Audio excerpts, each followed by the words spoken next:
has happened. And so for all the talk that we've had about Micah and a contract and how close they are or aren't, they're not close. Yeah, what is the latest on that? They haven't started. There's been no negotiations. So at some point this summer, everybody's expecting and waiting for that deal to get done, but they're not getting a deal done until they can start talks, come up with offers, and there have been no offers exchanged so far. Micah Parsons is one of the most dominant defensive forces in football today, but instead of preparing for a new contract, he's stuck in limbo while the Cowboys take care of everyone else first. So what happens now? Does Micah stay in Dallas, or are we heading for a nuclear option nobody expected?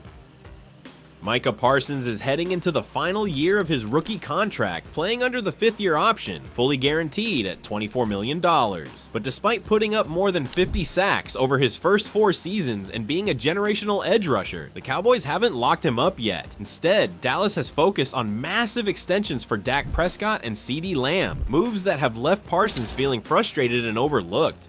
At Cowboys training camp, Parsons showed up, but he hasn't been fully practicing. He cited back tightness, but many believe it's more about the stalled negotiations than actual injury. There's a lot of things you can think about when you, just as the player does, when you're thinking about committing and guaranteeing money. It's not like I'm getting treated differently than anyone else, so I don't take it personally. I just don't understand. Just because we sign him doesn't mean we're going to have him. He was hurt 6 games last year. We've signed, I remember signing a player for the highest paid at the position in the league, and he got knocked out 2/3 of the year, Dak Prescott. Reports from insiders say that the vibe around Parsons has shifted. He's quieter, more reserved, and less engaged than usual. Media at the camp noted how Parsons, typically an emotional leader, has been keeping his distance, a telling sign that this contract saga is wearing on him.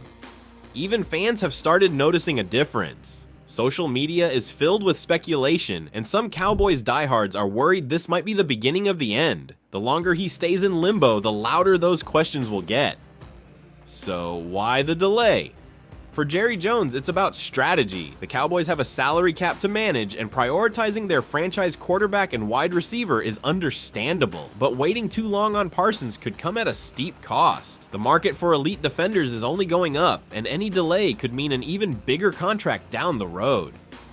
And it doesn't help that Jones has publicly questioned Parsons' durability, even mistakenly calling him Michael Parsons in a press conference. That didn't go unnoticed. Parsons has made subtle public comments like, "They write the checks." We'll see what happens. Those small signals can speak volumes when it comes to negotiations. There's also some fear that Dallas could be hoping Parsons' value levels off, maybe betting that his production dips or he struggles with injury. But that kind of gamble rarely works with a player of Parsons' caliber. More often than not, it backfires, and teams end up paying even more later. Dak Prescott and CeeDee Lamb have both come out in support of Parsons, with Dak saying he deserves to get paid sooner rather than later. But even with that support, the tension is clear. The locker room knows what Parsons brings, and losing him would be a massive blow. There's also speculation that the longer this drags on, the more it could hurt team chemistry and the locker room dynamic. Players talk. They know when one of their best guys is being left in the cold. And if they think the organization won't take care of its stars, that can change the entire mood of a team. And let's not forget, this is Dallas. The media pressure, the spotlight, and the expectations are on a whole other level. These types of storylines only intensify in that environment. Every press conference becomes a test. Every quote becomes a headline. Now, here's where it gets interesting. What happens if things really go south? If Parsons and the Cowboys can't find common ground, the nuclear option is on the table, a potential trade. Think about it, a generational pass rusher still in his prime, with elite stats and all-pro pedigree, he would command a massive return, multiple first-round picks, maybe a starting caliber defensive player too. Teams like the Chicago Bears, Atlanta Falcons, and Miami Dolphins all have the cap space and draft capital to make a move. Imagine Parsons on a team like the Dolphins, opposite Bradley Chubb, or alongside Roquan Smith in Chicago, son. It wouldn't just shake up the league, it would shift power dynamics, and fans in Dallas, they'd be furious. Trading Parsons would be a franchise-defining decision, one that either sets up a rebuild or causes irreversible damage. And it's not just about fan reaction. A move like this would signal that Dallas is either reloading or giving up. It would tell the league that even a once-in-a-generation player isn't untouchable. That's a dangerous message.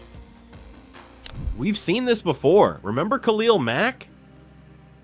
The Raiders couldn't get a deal done and the Bears swooped in, or Jalen Ramsey split from the Jaguars. Parsons' situation is starting to feel a lot like those. And just like those trades, the fallout will echo for years. This isn't just about one player, it's about a franchise-altering decision. For better or worse, it defines how teams view and value generational defensive talent.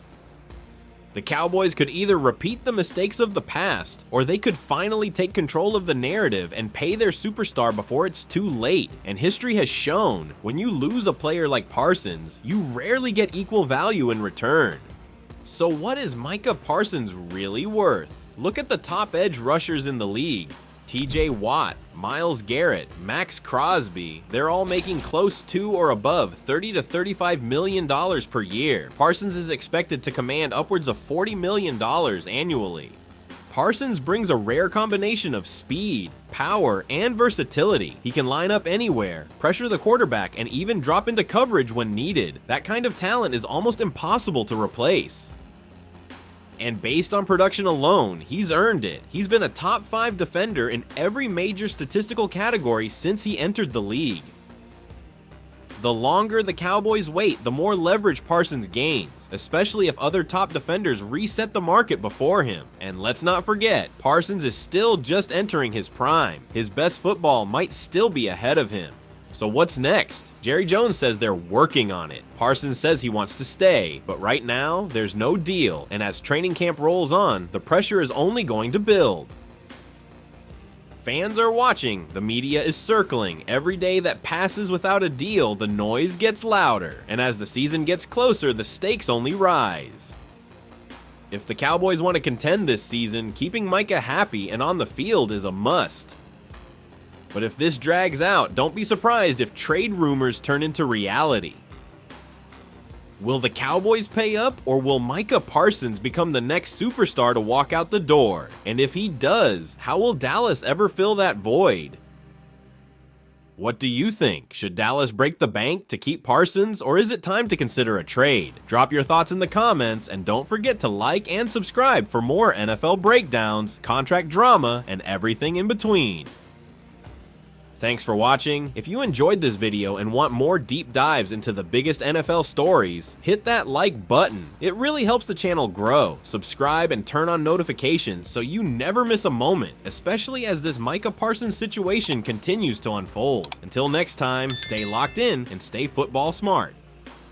We've signed, I remember signing a player for the highest paid at the position in the league, and he got knocked out 2/3 of the year, Dak Prescott. So there's a lot of things you can think about when you, just as the player does, when you're thinking about committing and guaranteeing.